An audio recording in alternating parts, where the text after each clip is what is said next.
Bonjour Eric. Bonjour Bertrand. Pourquoi est-ce que vous décidez de changer le nom de Sciences People? Parce que c'est l'aboutissement d'un long processus qui a démarré il y a 15 ans avec un dispositif qui était que sur le plateau de Saclay et uniquement centré sur le financement des startups. Et donc 15 ans plus tard, c'est un dispositif qui est complètement régional, donc qui couvre les 8 départements de la région Île-de-France et qui s'est progressivement transformé en un dispositif d'accélération globale qui mêle effectivement à la fois du financement mais aussi beaucoup d'accompagnement dans la durée de jeunes startups. Quand elles arrivent chez nous, effectivement, elles sont encore souvent en phase d'incubation, ce qui veut dire qu'elles sont plutôt à la phase de prototypage technique, plus ou moins de POC commercial, mais on les prend en général avec peu ou pas de chiffre d'affaires, moins de 50 000 € en moyenne, et l'idée c'est de les amener en 3 ans, ce qui est relativement sportif, à leur premier million d'euros de chiffre d'affaires, et la vitesse est un élément important de la croissance. En fait, notre positionnement, c'est d'être, si on regarde ça de façon un peu plus macro, c'est d'être positionné entre ce qui se passe avant nous, c'est-à-dire notamment tout le réseau d'incubateurs et pépinières qui vont plutôt de l'idée au prototype. Et après nous, effectivement, après le million d'euros, d'autres dispositifs, notamment les pôles de compétitivité, mais pas que, qui s'occupent de faire grandir des PME pour les amener au stade des ETI.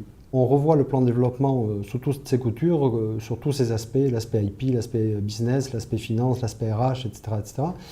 Et donc ça nous permet effectivement de gagner du temps pour la suite. Deuxième étape, on va financer. Et troisième étape, c'est là où effectivement on va surtout accélérer, c'est-à-dire qu'on va mettre à disposition de ces startups qui souvent n'ont pas beaucoup de compétences commerciales, ils ne sont pas aguerris dans ce domaine, on va leur mettre à disposition un réseau de business développeurs qui va les accompagner commercialement pour aller chercher des commandes, parce que s'il faut faire 1 million d'euros de chiffre d'affaires, ça veut dire que d'abord il faut avoir des commandes. Le financement que vous faites, il est non dilutif. En clair, c'est un prêt à taux zéro qui se rembourse en quelques années, c'est ça, non?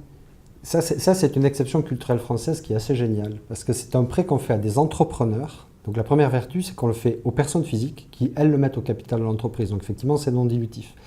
Le deuxième effet important, c'est que comme c'est au capital, ça veut dire que ça fait des fonds propres et que c'est très important d'avoir des fonds propres pour faire des effets de levier auprès d'autres financeurs du type Bpifrance par exemple, ou même des banques. Pas de garantie personnelle, effectivement, pas de taux d'intérêt et un remboursement sur 5 ans avec un différé d'1 an. En fait, on dit que vous êtes un accélérateur, vous êtes plutôt 5 accélérateurs. Il y a vraiment 5 secteurs différents.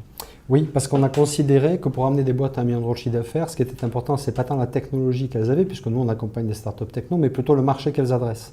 Chacun de ces accélérateurs, s'il fonctionne de la même façon, par contre, il fédère un écosystème qui est propre à chaque marché. Parce qu'évidemment, les business développeurs de la santé sont pas ceux de l'usine du futur, les entrepreneurs mentors, c'est la même chose. Donc, chaque accélérateur, finalement, a son propre écosystème. On a constaté, et ça, on peut dire que c'est vrai pour toutes les startups françaises, il y a à peu près que 15% des startups en France qui atteignent le cap du premier million d'euros de chiffre d'affaires au bout de 3 ans. Donc nous, l'objectif qu'on se donne, c'est de doubler en 2019. Pourquoi le W est si flou dans le logo Wilco? Mais parce que quand la startup arrive chez nous, le projet est très très flou. Et on espère que quand elle partira de chez nous 3 ans plus tard en faisant 1 million d'euros de chiffre d'affaires, il sera forcément plus précis le projet.